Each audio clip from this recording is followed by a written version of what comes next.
ہم بدھ کی مجلس میں آپ جانتے ہیں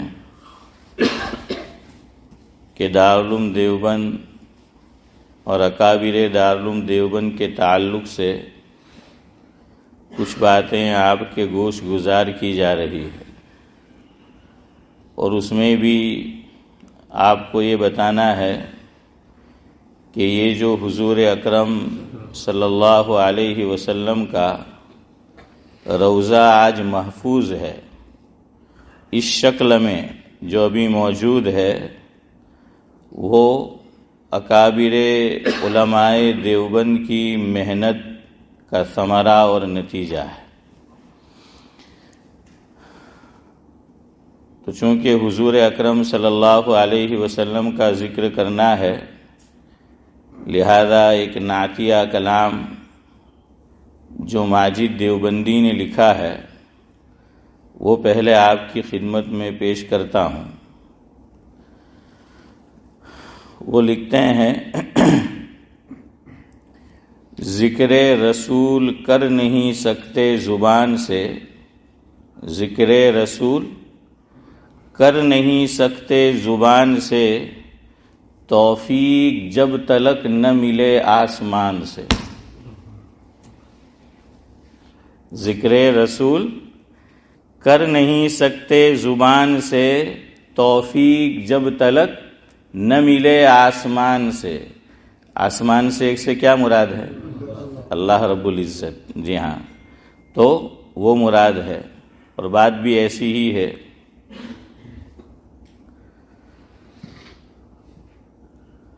شاعر کہتا ہے، ہم کیا فائدہ فکر کم و بیش سے ہوگا، کیا فائدہ فکر کم و بیش سے ہوگا، ہم کیا ہے جو کوئی کام ہم سے ہوگا، جو کچھ ہوا کرم سے اس کے، جو کچھ ہوگا اسی کے کرم سے ہوگا۔ تو اس کی توفیق ملتی ہے تو پھر ہوتا ہے، ورنہ کوئی کام آدمی کر نہیں سکتا۔ اگر اللہ توفیق نہ دے تو انسان کے بس کی بات نہیں۔ شاعر کہتا ہے، اگر اللہ توفیق نہ دے تو انسان کے بس کی بات نہیں، فیضان محبت عام سہی، عرفان محبت عام نہیں۔ فرق سمجھ میں آیا؟ ہاں، کہ فیضان محبت تو عام ہے لیکن عرفان محبت یہ عام نہیں ہے۔ یہ جس کو توفیق ملتی ہے اسی سے ہوتا ہے، ورنہ اللہ کی توفیق کے علاوہ انسان کچھ کر نہیں سکتا۔ اللہ رب العزت نے فرمایا کہ وما توفیقی الا باللہ، اور یہ جو ہم لا حول ولا قوت الا باللہ کا ورد کرتے ہیں، اس کا معنی بھی کیا ہے؟ یہی ہے کہ ہمارے اندر کوئی طاقت نہیں ہے، نہ نیکی کرنے کی نہ گناہ سے بچنے کی۔ نیکی جو ہم کرتے ہیں وہ بھی اسی کا کرم ہے، اور گناہوں سے جو بچتے ہیں وہ بھی اسی کا کرم ہے۔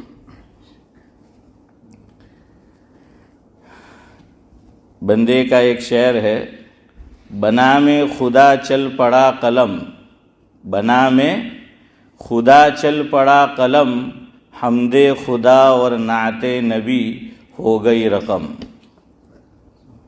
وہ جو پوری کتاب میں نے لکھی ہے حمد و نعت کی، تو اس پہ شروع میں یہی شعر جو ہے وہ لکھا ہے کہ اللہ کی توفیق ہوتی ہے تو قلم چل پڑتا ہے، ورنہ لکھ نہیں سکتا۔ اور ایسا کئی مرتبہ ہوا، لکھنے بیٹھا میں کوئی مضمون ہی ذہن میں نہیں آتا کہ کیا لکھے۔ اور کبھی ایسا ہوتا ہے کہ کار چلا رہا ہوں، کار چلا رہا ہوں اور ایک دم سے مضمون ذہن میں آ جاتا ہے، تو پھر کہیں سائٹ پہ اس کو لگا کے وہ لکھ لیتا ہوں۔ میں نے کہا کہ جیسے حضرت تھانوی نے فرمایا کہ دماغ کا بوجھ کاغذ پہ ڈال دیا ہے نا، ورنہ آدمی بھول جاتا ہے کہ بھائی لکھ دو۔ اس لیے حضرت تھانوی رحمۃ اللہ علیہ ہمیشہ یہاں دیکھو، یہاں کان پر ایک پینسل رکھتے تھے، اور بچپن میں ہاشم بھائی آپ نے دیکھا ہوگا یعنی میرا تو بچپن ہے، اب آپ تو 55 سے اوپر ہو گئے، تو بہرحال بہت پہلے کہ ہمارے یہاں جو مصری آتا تھا، اب دیکھیے اردو میں پھر سعد اللہ صاحب سے پوچھے مصری الگ معنی میں આપણે જેને કડિયો કહે એને ફારૂકભાઈ ઉર્દુમાં મિસ્ત્રી કહે, હા, ને આપણે જેને મિસ્ત્રી કહે એ સુથાર, હે, એટલે મેં કે તમે આ ભૂલ સુધાર. تو حضرت تھانوی رحمۃ اللہ علیہ جاوید بھائی کیا کرتے تھے، یہاں رکھ چھوڑتے تھے. اور حضرت تھانوی کا معمول تھا روزانہ فجر کی نماز کے بعد چہل قدمی کرنے کا. حضرت چلنے کے لیے نکلتے تھے اور چلنا بھی چاہیے، اور چلنا زیادہ فائدہ مند. اطباء یہ لکھتے ہیں، صبح میں تو ہے ہی عارف بھائی، آپ نے عارفانہ بات کی، لیکن بہرحال اس میں ایڈ کرے کہ پارک میں چلے جاؤ اور جوتے چپل نکال کر چلو، تو وہ جو شبنم گری ہوئی ہوتی ہے، عارف بھائی کوئی اور شبنم نہ سمجھنا ہے، کہ وہ جو شبنم جو ہے وہ گری ہوئی ہوتی ہے، تو اس کا اپنا ایک فائدہ اللہ رب العزت نے رکھا ہے. تو پاؤں کے واسطے سے اللہ نے نظام ایسا بنایا ہے کہ پوری باڈی میں اس کا فیض جو ہے وہ پہنچے گا. میں جب پڑھتا تھا جامعہ ڈابیل، تو میں نے وہاں کے صدر قاری احمد اللہ صاحب دامت برکاتہم العالیہ، جو قاری بہاری سے مشہور ہے، اللہ تعالیٰ ان کا سایہ تادیر ہمارے سروں پر قائم رکھے. یہ گجرات میں اب جو قرآن کریم تجوید سے پڑھا جا رہا ہے، اور ایسا لوگ پڑھتے ہیں ماشاءاللہ کہ بس سنا کرے.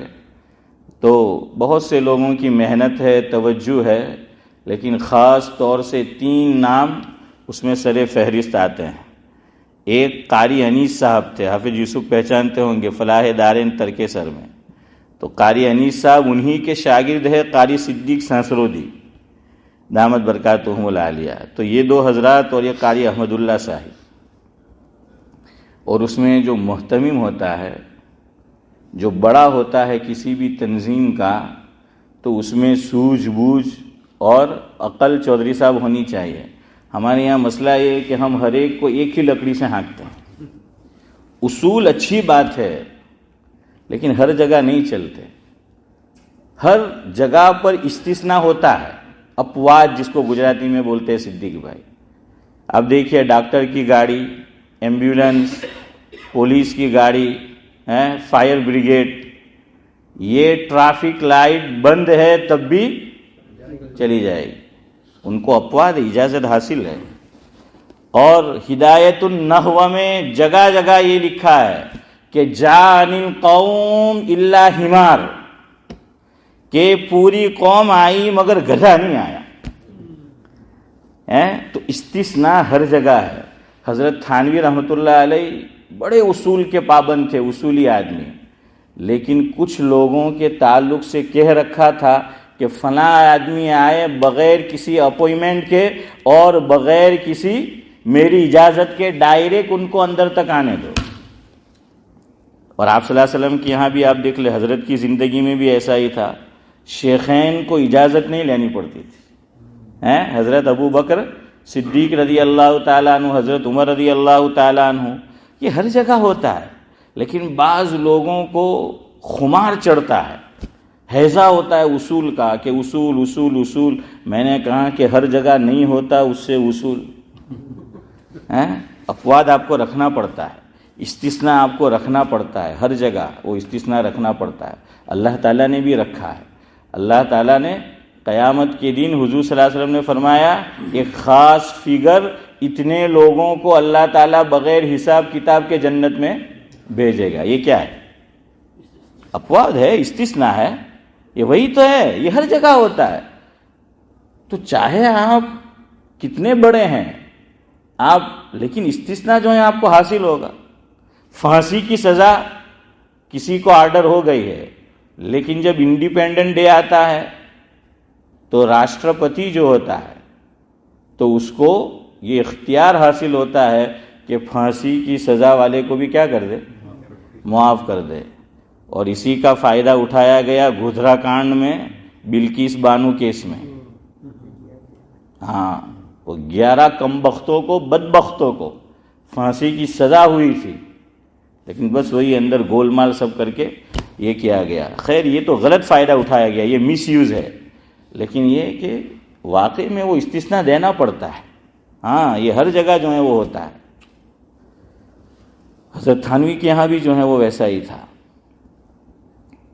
خیر بات کہاں سے چلی تھی، میں تو وہی بھول گیا، کیا بتا رہا تھا؟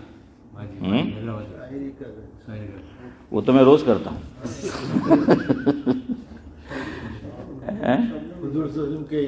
ہاں نہیں چالوانو، ہاں ابھی آپ کی گالی چالوانی۔ تو بہرحال کیا ہے، قاری احمد اللہ صاحب دامت برکاتہم العالیہ یہ بقرعید کی چھٹی میں بہار جاتے تو سب اساتذہ پڑھانے آ جاتے، یہ 1 مہینہ 1.5 مہینہ نکال کر آتے تھے، ایک تو بقرعید کی چھٹی اور ایک بعد میں۔ اور اب جائے تو پوچھ لینا، وہاں پر معلوم کر لینا کہ عبدالسلام نے صحیح بات کی کہ نہیں۔ ہاں آپ کو اجازت ہے میری طرف سے، لیکن محتمم صاحب نے ان کو رکھا، کیوں؟ جوہری جوہر کو جانتا ہے کہ کوئی بات نہیں، اس کو چھٹی دے دو، زیادہ دے دو، 1 مہینہ 1.5 مہینہ، اور وتھ پے، یاد رکھو ایسا بھی نہیں کہ وداؤٹ پے، وتھ پے ان کو دی جاتی تھی۔ تو پھر آدمی دل سے کام کرتا ہے، تالی 2 ہاتھ سے جو ہے وہ بچتی ہے۔ آپ کام اچھا لینا چاہو تو آپ دیکھو اس کے ہنر کو پہچانو اور اس کے مطابق اس کے ساتھ معاملہ کرو، ہاں تو پھر وہ بھی جو ہے وہ دل سے کام کرے گا۔ پھر قاری احمد اللہ صاحب خارجی وقت میں بھی پڑھاتے تھے، فجر بعد ابھی مدرسے کا ٹائم شروع نہیں ہوا، یہ چلنے جاتے تھے، وہاں جو باغ ہے مدرسے کے اندر، تو چپل نکال دیتے تھے، حضرت چل رہے ہیں، چکر لگا رہے ہیں، چہل قدمی ہو رہی ہے، اور ایک قاری صاحب وہ قرآن شریف سنا رہے ہیں۔ عصر کے بعد فارغ وقت ہے مدرسے کا، وہ پڑھا رہے ہیں۔ یہی حال وہاں کے شیخ الحدیث جو ہماری مسجد میں بھی آیا کرتے تھے، مرحوم ہو گئے، مولانا شیخ اکرام الدین وہاں کے شیخ الحدیث تھے، ان پہ سحر جادو کا اثر تھا، تو حضرت کی طبیعت نرم گرم رہا کرتی تھی، تو کئی دن اشرف بھائی ایک ساتھ وہ پڑھانے نہیں آتے تھے، لیکن مدرسہ ان کی تنخواہ نہیں کاٹتا تھا، اور کچھ نہیں آئے آپ آرام کرو گھر پہ۔ جیسے ہی طبیعت سنبھلتی تھی، حضرت روزانہ اپنی طرف سے صبح ہمیں 11 بجے چھٹی ہو گئی، 11:15 جو بھی ٹائم ہے، 1-1.25 گھنٹہ ایکسٹرا پڑھاتے تھے، وہ ساری ایوریج اس کے اندر آ جاتی تھی۔ اور محتمم صاحب نے کہہ رکھا تھا مطبخ میں جو ناظم تھا کہ ان طلباء کا کھانا الگ سے رکھنا ہے، اور جب یہ آئیں گے ان کو گرم گرم کھلانا ہے۔ ادھر سے ہوا کرم تو کھانا ملا گرم ہے۔ تو وہ تھی سہارنپور، حضرت شیخ ہمارے یہاں بھی آتے تھے، شیخ یونس صاحب جونپوری رحمۃ اللہ علیہ، ان پہ بھی سحر کا اثر، تو پڑھانے آئے نہیں آئے، لیکن مدرسے نے اور انتظامیہ نے برداشت کیا کہ نہیں، دیکھا کہ یہ ہنر ہے، اس سے قوم کو فائدہ پہنچ رہا ہے، طلباء کو فائدہ پہنچ رہا ہے۔ آنکھ آڑا کان جنہیں گجراتی میں کہ وہ جو ہیں کیے، اور دیکھیے پوری زندگی انہوں نے نکال دی۔ تو اس لیے ہر ایک کو ایک لکڑی سے نہیں ہانکا جاتا، اور ایک لکڑی سے ہانکنا بھی نہیں چاہیے، اور جب کام صحیح طرز پہ چل رہا ہو تو چھیڑخانی بھی نہیں کرنی چاہیے۔ مجھے یاد آیا حضرت مولانا عبداللہ صاحب کاپود روی نور اللہ مرقدہ کو محتمم کی پیشکش کی گئی فلاح دارین ترکیسر، تو وہ نورانی بھائی راندیر تشریف لائے، جامعہ حسینیہ کے محتمم تھے حضرت مولانا سید احمد صاحب راندیری رحمۃ اللہ علیہ، کہ کئی سالوں سے اہتمام سنبھالتے تھے، تو آ کر فرمایا کہ حضرت میں تو محتمم بننا نہیں چاہتا، محتمم حسن بھائی کیا ہے، کانٹوں بھرا تاج ہے، یہ جو اہتمام ہوتا ہے، یہ صدر اور جو یہ سب بڑے بڑے عہدے، یہ کانٹوں بھرا تاج ہے، یہ رحمت بھی ہے، زحمت بھی ہے، قوم کو بھی جواب دینا، کل جا کے اللہ کو بھی جواب دینا، یاد رکھو یہ آسان نہیں ہے۔ આજે તો બધાને શોખ થાય, મસ્જિદનો સદર બે બનવું, મક્તબનો મુતવલ્લી બે મેં બનું, ફલાણા